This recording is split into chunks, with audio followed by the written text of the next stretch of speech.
everybody to the 2024 Mazda CX90. I have been wanting to drive this 7-seater since a very long time. Sorry, correction, 6-seater, because this signature variant is only available with the captain chairs, which means 2, 2 and 2, 6-seater. There are a lot of variants with this car because it has a plug-in hybrid, and then this, the Inline 6, the top of the line signature variant, all-out variant if you want to splurge the most money possible on a CX90. I have already reviewed the CX9, which was the previous flagship 7-seater from Mazda. You can find the link to the video on the top right of your screen. But now let's explore this super cool people mover from Mazda. Come to the design of the CX90, it carries a lot of strong elements that are existing in all the Mazda products. If you can say a design family theme that Mazda employs in all their cars. And it's no bad thing because they are still one of the better looking cars in the segment and on the road today. The CX90 is mildly evolutionized compared to the previous CX9, and you can find the CX50. In fact, speaking of the CX50, it has some design elements from the CX50 like the bumper cuts and all, and it's so good. This being the signature trim, as you can see, all the cladding around the bumper is painted to the body color, which I really like, and there are some small elements of chrome which normally I don't like chrome, but this car carries chrome so well. Just the right amount of chrome on the grille, on the bottom part of the bumper, on the side parts below the door. That particular chrome bit I'm not that big of a fan of, but I do understand why Mazda is doing it because it does make the car feel premium, make it feel rich, and that's what they are targeting. The grille is very big and you've got the big Mazda logo with the glass because that means it has the adaptive cruise control. You have very sleek headlights and DRLs coming out of the side as well, and it's so beautifully integrated because the chrome and the DRL just look like one unit. When you come to the side, you realize that this is a very big SUV.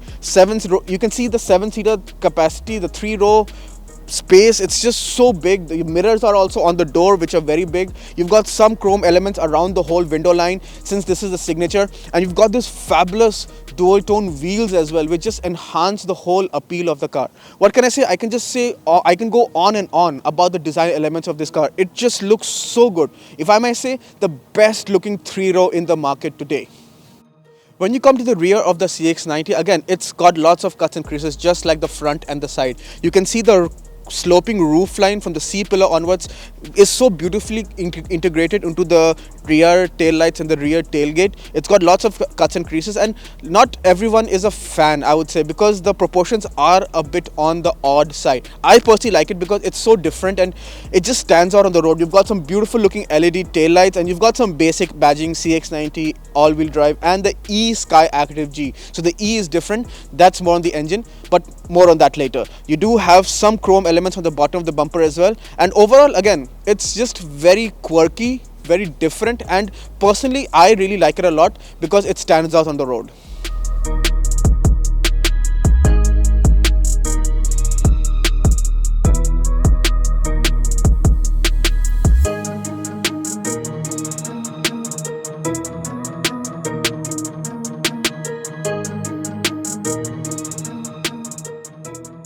Now inside the CX90, as you can see, it's got lots of familiar Mazda elements, which is again not a bad thing, but it's mildly evolutionized. So it's got lots of updates here and there to make sure that it's very relevant in today's times. So you've got the familiar 3-spoke steering with the paddle shifters and the adaptive cruise and the volume button and the track options, which is again very nice and very convenient to use. You've got a lot of aluminium on the steering wheel, you've got aluminium on the doors, and you've got some aluminium over the center console and through the dashboard again, which lends a very premium feel. When you buy this car, you can spec a variety of interior colors and wood grain options. So the previous press car had an all tan interior with a dark wood option, which actually looked really good.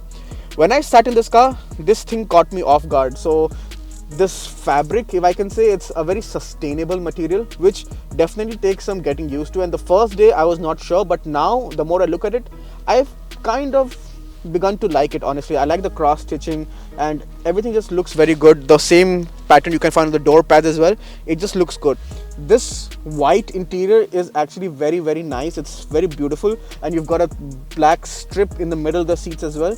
It's very good, but I can only imagine that during very harsh winters or snowy days it would be a pain to keep clean, because these white interiors can be very, very difficult.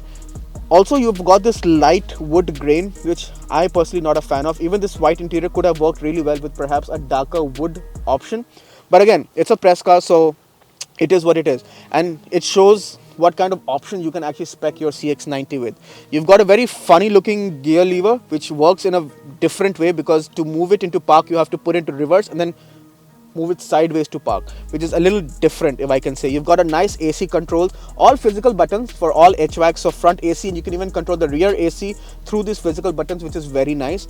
You've got a very nice screen, which is not touchscreen. You have to use this rotary knob, which is classic Mazda, but the touchscreen only works in CarPlay when you're not moving. So when you're moving, it won't work, which I think can be enabled through a setting if you play it with the screen, which I have not.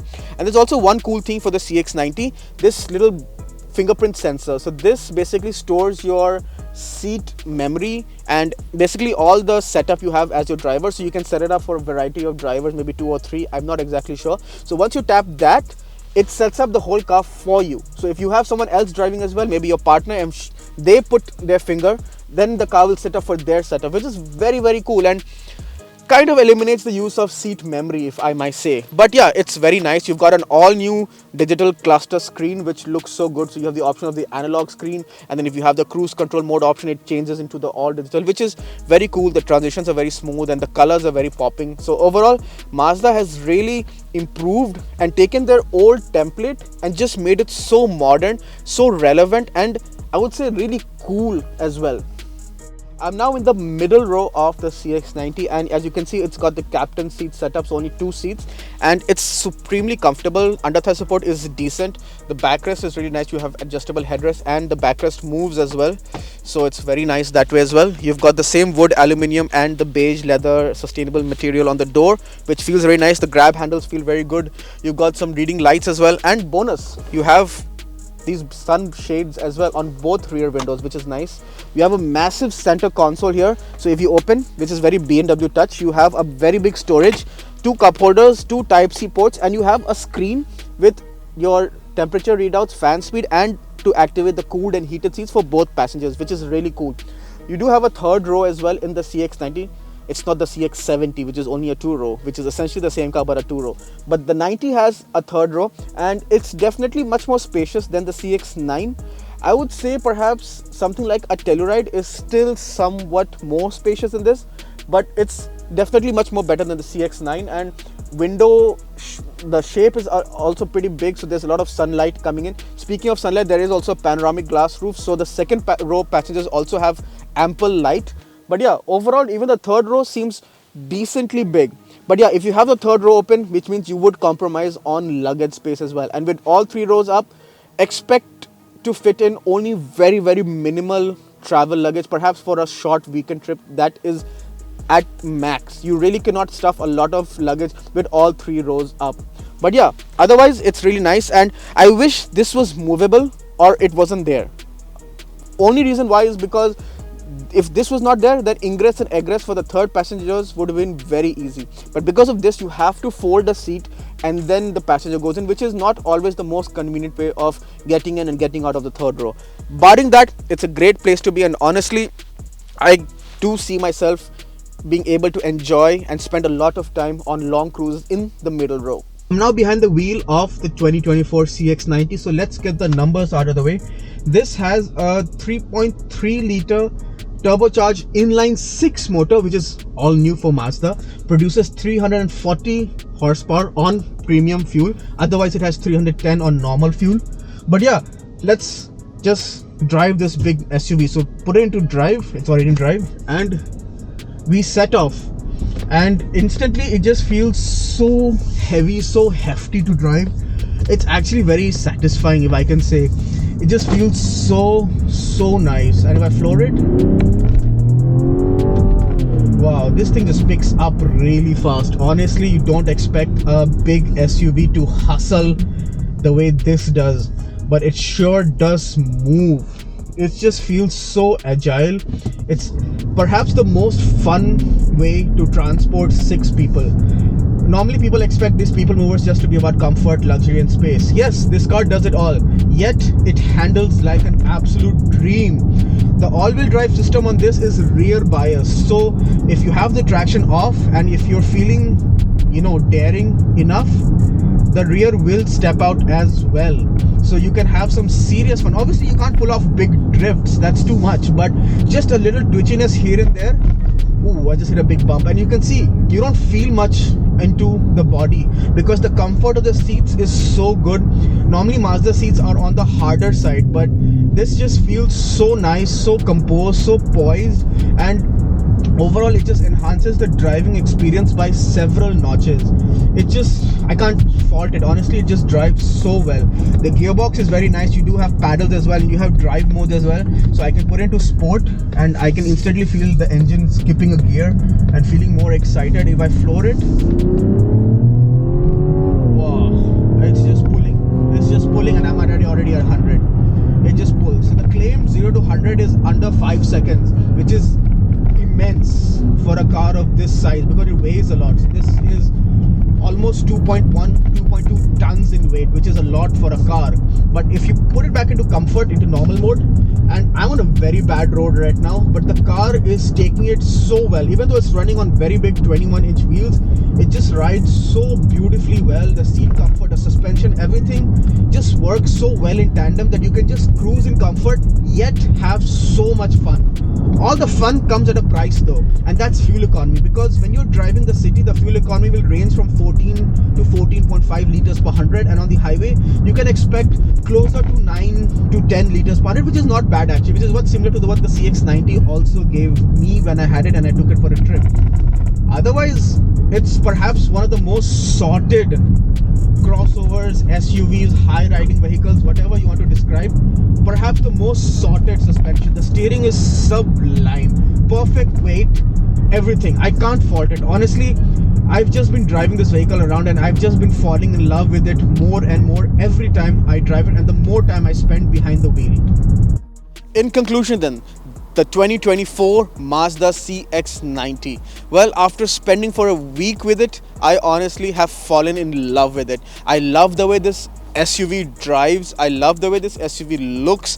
It's got decent space inside for all your passengers and the luggage. It's got all the tech. It feels very premium on the inside, and what can I say? People have heralded this SUV as maybe a baby BMW X5 or a Japanese X5, and now after living with one, I kind of have to agree with it. It does most of the things that the X5 would, and it's much cheaper. This Signature, top of the line with some options, is priced at $65,745 Canadian, which is at par, I would say, with other 7-seaters in the market like the Acura MDX, the Telluride, the Palisade, and the Highlander, and the likes. So if for the same money you have a car that does way more, it's a no-brainer, right? For me, if I were in the market for a 7-seater, this honestly would be a no-brainer because I love it, my family loves it. What else do I need? And it's practical. It's literally the one-car solution. If you are in the market for one car that does it all, look no further. Ladies and gentlemen, the 2024 Mazda CX90.